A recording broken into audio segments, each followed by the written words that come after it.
자, 자주국방 실종 사태의 연장선상에서 뭘 또 이어버렸느냐. 자유통일이라는 목표를 이어버렸습니다. 우리 자유통일이라는 말 써야 되는 거 아닙니까? 우리 헌법은 자유통일을 쓰라고 강요를 하고 있습니다. 우리 헌법 제1조는 대한민국은 민주공화국이다. 대한민국 헌법 제3조는 그 대한민국의 영토는 한반도와 그 부속도서로 한다. 따라서 북한은 불법 집단이 강점하고 있는 곳이다. 이걸 반드시 수복을 해야 되는데 어떻게 하느냐. 헌법 제4조 대한민국은 자유민주적 기본 질서에 입각한 평화적 통일 정책을 추진한다.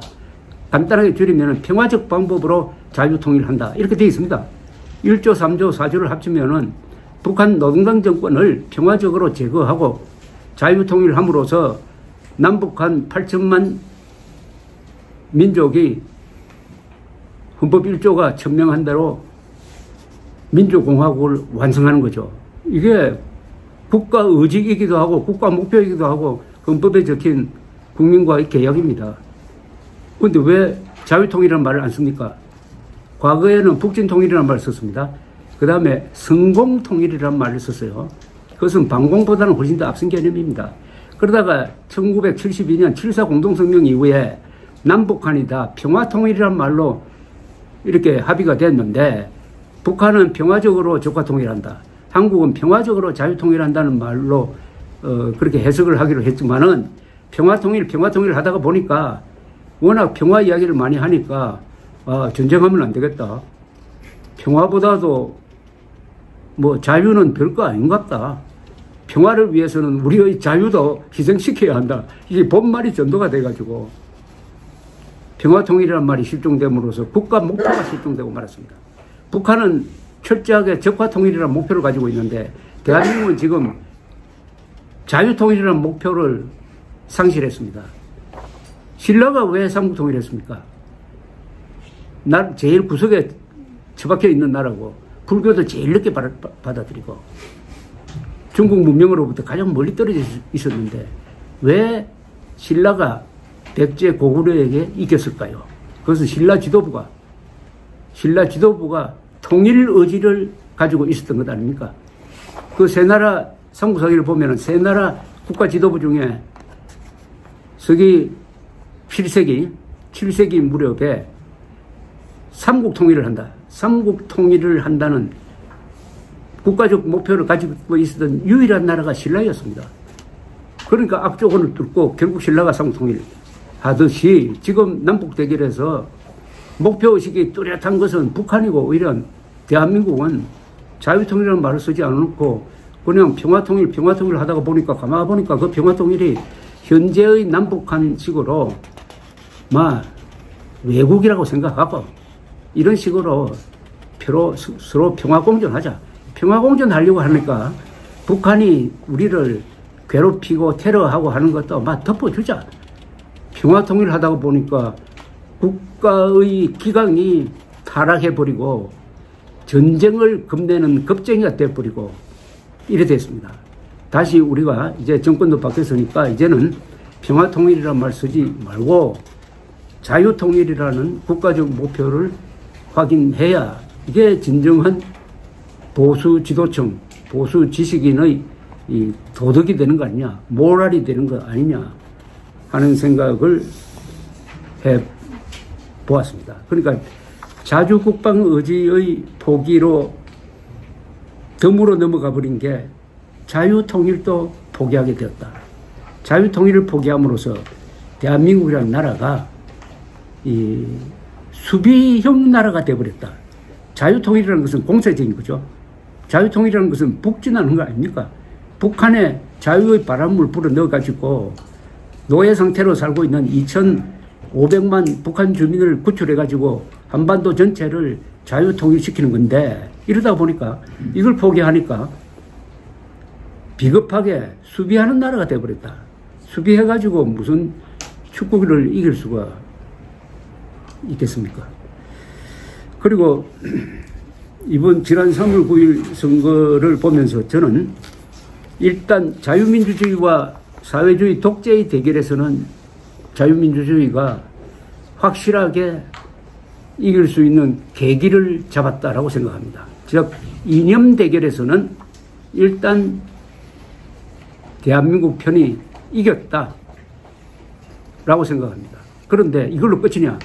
남북 간의 대결은 이념 대결, 즉 이 체제 대결뿐이 아니잖아요. 남북 대결의 본질은 뭐냐? 제가 이렇게 정리를 합니다. 남북 대결의 본질은 민족사의 정통성과 삶의 양식을 놓고 다투는 타협이 절대로 불가능한 총체적 권력투쟁이다. 이렇게 정의합니다. 남북 대결의 본질은 민족사적 정통성과 삶의 양식을 놓고 다투는 타협이 절대로 불가능한 총체적 권력투쟁이다.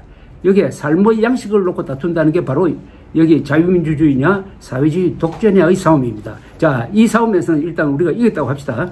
또는 이길 수 있는 확실한 승기를 잡았다. 이렇게 정리를 하겠습니다. 이번 3월 9일로. 자, 나머지 문제가 있습니다. 민족사적 정통성입니다. 민족사적 정통성 싸움에서 이겨야 진짜 싸우는 겁니다. 삶의 방식에서 이기는 것은 그냥 반만 이기는 겁니다. 이 민족사적 정통성에서 이겨야 진짜 이기는 건데 오히려 이 싸움이 더 중요합니다. 쉽게 말하면은 한반도 전체에서 정통 국가가 북한 노동당이냐 아니면 대한민국이냐의 싸움입니다. 여기서 이미 우리는 지금 지고 있습니다. 왜 지고 있느냐? 아니 문재인 정부 시절에 대한민국의 생일을 지워버렸잖아요. 그리고 문재인 씨가 이때는 씨라고 붙여야 되는데 2018년 9월 17일 평양 5.1 경기장에서 연설을 했습니다. 뭐라고 했습니까? 남쪽 대통령 문재인이 여러분들에게 인사를 전합니다. 김정은 국무위원장의 영도하에 평양이 이렇게 발전한 걸 보고 자랑스럽게 생각합니다. 라고 이야기했잖아요. 그 문장이 뭡니까? 자기는 남쪽 대통령이고 아들뻘 되는 김정은이는 국무위원장이다 이겁니다. 국무위원장이 남쪽 대통령보다 상관 아닙니까? 왜냐? 나라 국자가 있잖아요. 즉 문재인의 머릿속에는 대한민국은 태어나서를 안 될 나라였다. 그러니까 생일을 없애버려야 된다. 그러나 북한은 김일성 장군의 영도하에서 항일 빨치산 운동하고 민족사적 정통성이 거기에 있다. 이런 생각을 한 거 아닐까요? 일단 이건 저는 아닐까요라고 하겠습니다. 아닐까요? 아닐까요? 아닐까요? 그게 아니라면 이해하기가 힘들잖아요.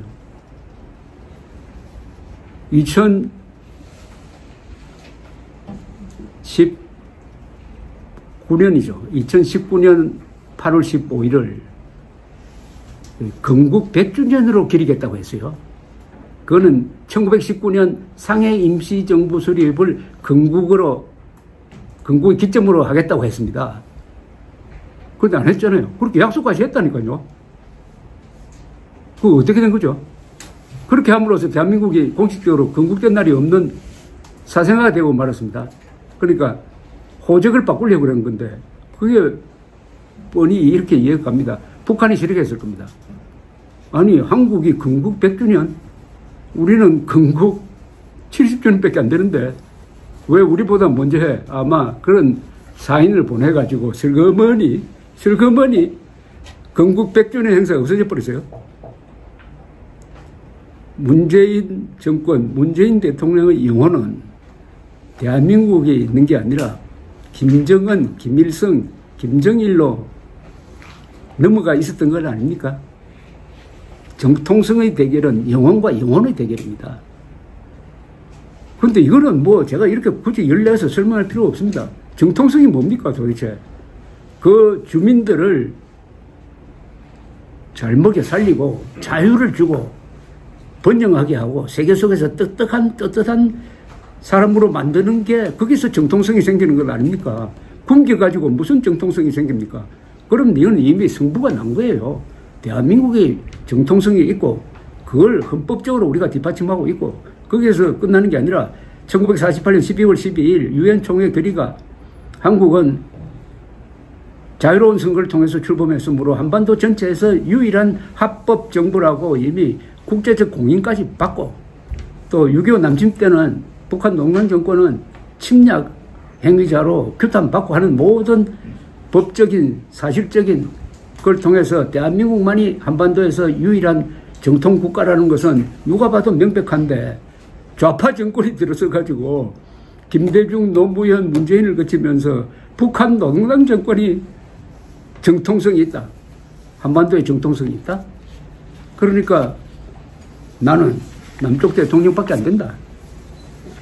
김정은은 국무위원장이다, 민족의 지도자다, 이런 연설을 해도 그 연설을 비판하는 사람이 없어요. 지금까지 제대로 비판하는 사람이 없습니다. 그때 한번 사설을 한번 찾아보십시오. 9월 17일 그 다음날 9월 18일 사설을 한번 찾아보십시오. 도대체 남쪽 대통령, 대한민국이 남쪽이냐 말이야. 대통령이 왜 직함을 사칭하느냐, 이렇게 지적을 해야 될 텐데 안 합니다. 왜 안 하냐? 이게 역사의 무게에 대해서 소홀히 합니다. 역사가 그 뭐 밥 먹여주느냐, 이렇게 하는 사이에 북한 농당 정권은 이런 문제에 대해서는 깊게 사상적 무장이 되어 있죠. 그러니까 북한의 역사책을 보면은 신라의 삼국 통일을 완전히 저주하지 않습니까? 신라의 삼국 통일을 부정해야 그 연장선상에서 대한민국의 정통성을 부정할 수 있다, 이렇게 보는 거죠. 역사관 싸움에서 졌습니다. 이미 크게 졌어요. 역사관 싸움에서 져서 북한 노동당 정권과 김일성이가 한민족의 챔피언이라고 생각하는 사람들이 지난 5년 동안 집권을 했고, 거기에 학자들이 부하 내동하고 해가지고 지금도 그 상태로 있는 겁니다. 민족사적 정통성 싸움에서 이겨야 이게 진짜 이기는 겁니다. 4.27 판문점 선언은 이미 비핵화 사기 문서로 이미 밝혀졌는데, 그 문서를 관통하고 있는 논리가 뭡니까? 우리 민족끼리 손잡고 자주통일하자는 거 아닙니까? 우리 민족끼리 공조해가지고, 민족 공조해가지고 자주통일하자. 그게 4.27 선언의 기본 테마입니다. 자, 우리 민족끼리 손잡자고요? 그러면은 김정은이가 우리 민족입니까? 민족 반역자잖아요. 민족 반역자와 손잡자는 남쪽의 민족주의자도 이거는 가짜죠. 가짜가 아니라 민족 반역자죠. 민족 반역자와 손잡고 자주통일하자. 자유통일이 아니고 자유통일을 하자고 맹세한 자는 이게 민족 반역자 아닙니까? 문재인 정권은 민족 반역자였습니다. 이게 그 어떤 문재인 정권에 대한 규정보다도 가장 본질적인 것이라고 생각합니다. 민족 반역자와 손잡은 자도 민족 반역자다. 이렇게 된다고 생각합니다.